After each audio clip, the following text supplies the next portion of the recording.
بسم الله الرحمن الرحیم.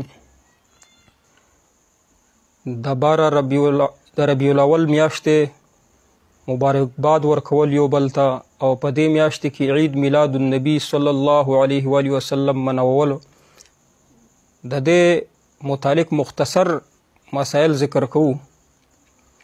اول دا چې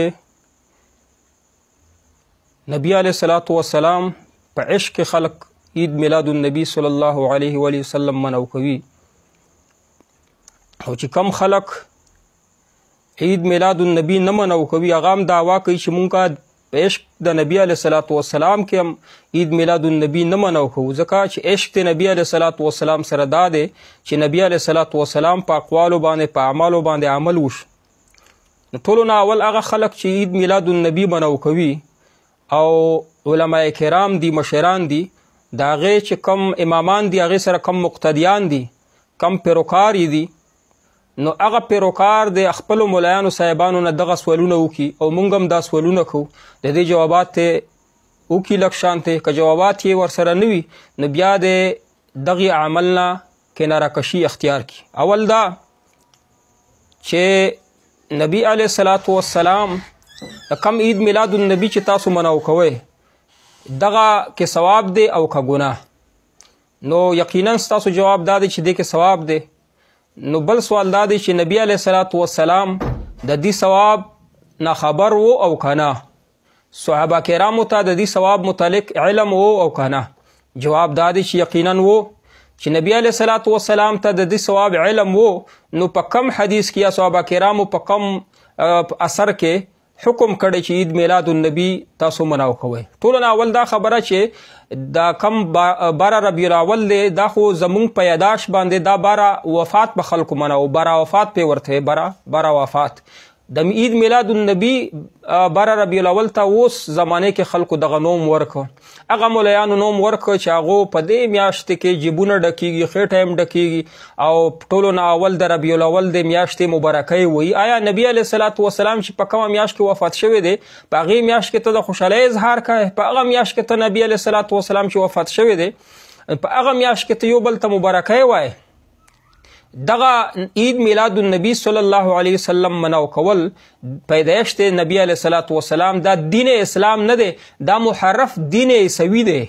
عیسی علیه السلام پیروکار چې کم دی عیسیان دا د عیسی علیه السلام برت ډے سالګرا مناو کوي او مسلمانانو کې دغه شعور دغه سوچ د سره ونه دغه اوس زمانه کې کم بدعتیان مولایان دي چې دین کې وایي ځینې خلک وایي دغه بدعت حسنه دی. بدعت حسنه هغه وي چې هغې نظیر په اسلام کې په دین اسلام کې موجود وي.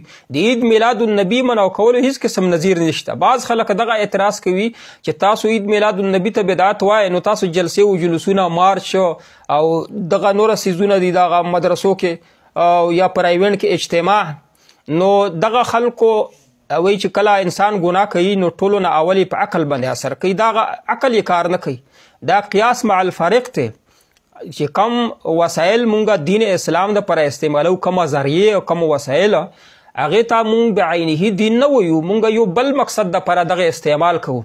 تاسو خو عید میلاد النبی ته بعینه دین وای، ثواب وای، نو هغې دپاره دلیل پکار دی. تاسو سره دلیل نشته او تاسو عید میلاد النبی چې مناو کوئ دین ورته وای، دا په نبی علیه الصلاة والسلام باندې لوی بهتان تړی، صحابه کرامو باندې لوی بهتان، تابعینو باندې لوی بهتان چې نبی علیه الصلاة والسلام د دې ثواب نه نو خبر، صحابه کرام نو خبر او مونږ داسې پیغمبر نه لوی راغلو، صحابه کرامو نه لوی راغلو او دغه ورځ منځو او یو بل ته مبارکۍ وایي. لوی لوی عالمان چې ځان ته وایي او ناتخوانان په دغه ورځ باندې یو بل ته د عید میلاد النبی ولا د عید مبارکۍ وایي او خوشحاله وي چې زمونږ د جیبونو د خېټو ډکولو ولا ورځ راغله. آیا په 12 ربیع الاول باندې نبی علیه السلام جنم شوی دی، پیدایش شوی دی؟ د دپاره تاسو سره دلیل شته؟ نه. نبی علیه الصلاة والسلام وفات په دغه ورځ باندې شوی دی، نو تاسو د یهودیانو کار کوئ چې نبی علیه السلام په کومه ورځ باندې وفات شوی په هغه ورځ باندې تاسو نبی علیه السلام پیدایش مناو کوئ. بله خبره واوره چې سفر کې په اخیری چهارشنبې باندې نبی علیه الصلاة والسلام بیماری سخت شوه نو یهودیانو چوری تقسیم کړ، خوږی تقسیم کړ. نو دغه مسلمانان دغه بدعتیان نن په سفر کې نن سبا هم په سفر کې په خیری باندې چوری تقسیموي او دلیل دا وایي چې دغه ورځ باندې نبی علیه الصلاة والسلام خشو او بیا بیبیانو چې د چوری په حق کړ. اگر چې تا حدیث وګورئ کتابونه تاریخ وګورئ نبی علیه السلام په دغه ورځ باندې ډېر سخت بیماری ډېره سخته شوه. نو تاسو چې کم یهودیانو د خوشحالۍ نه کم کار کوي نو هغه کار تاسو کوئ. په دغه ورځ باندې یهودیان خوشحاله وي چې نبی علیه السلام وفات شوی دی او تاسو په هغې ورځ باندې خوشحالي لمانځئ. خوشحالۍ دپاره اخترونه چې کم دي 2 اخترونه دي نبی علیه الصلاة والسلام صحیح حدیثونه ثابت دي. دغه کم دی ته چې تاسو اختر بعضې خلک وایي چې موږ عاشقان رسول یو. څوک چې میلاد لمنځي هغه عاشقان رسول دي، څوک چې نه لمنځي هغه عاشقان رسول نه دي. نو عشق دپاره په دنیا کې چې کم قانون ته ځې نو تپوس ته وکړې هغه قانون به درته ووایي چې عشق څوک دعوا کوي نو د خپل محب د خپل محبوب شکل و صورت او مشابهت هغه له خوند ورکوي. خپل محبوب یې چې قدمونه دي گفتار دی کردار دی په هغې باندې تک خوند ورکوي عاشق له. که عربی یو شعر دی تعصي الاله وانت تظهر حبه فإن المحب لمن يحب مطيع. شاعر وایي چې که ته په رښتیا باندې عشق دعوا کوي یو طرف ته د الله نه فرماني کوي بل طرف د عشق دعوا کوي. نبی علیه الصلاة والسلام سره څوک د عشق دعوا کوي په دې میلاد جلسو کې ناست وي او ګیره مبارکه یې نه وي عالمان ورته نه وایي چې تاسو عاشقان نه وایي دروغ وایي چې ګیره دې نشته. نبی علیه الصلاة والسلام په زړه باندې چړی راکاږي نبی علیه السلام ته تکلیف ورکوي په قبر مبارک کې نو څنګه عاشق یې پر وډونو باندې چغې وایي پر وډونو باندې عشق اظهار کوي. عاشقي پټه یې په زړه کې هغه اخلاص نه ډکه عاشقي هغه چې په زړه کې ښکارا نه وي. نو لهذا چې کم خلک عید میلاد النبي ته دین وایي لمنځي هغو نه د خلک دا تپوس وکړي د خپل پیروکار دي ته وکړي چې مولا صاحب تا خو پیسو ته او خېټې ډکولو ته چل جوړ کړی دی خو موږ ته د نبي علیه السلام یو حدیث وښیه که دغه دین وي صحابه کرامو یو اثر راته وښیه.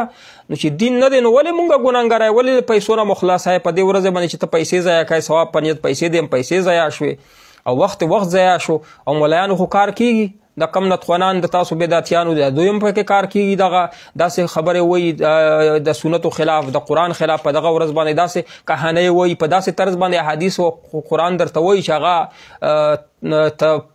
په قرون اولا کې د هغې هیڅ قسم مثال نشته.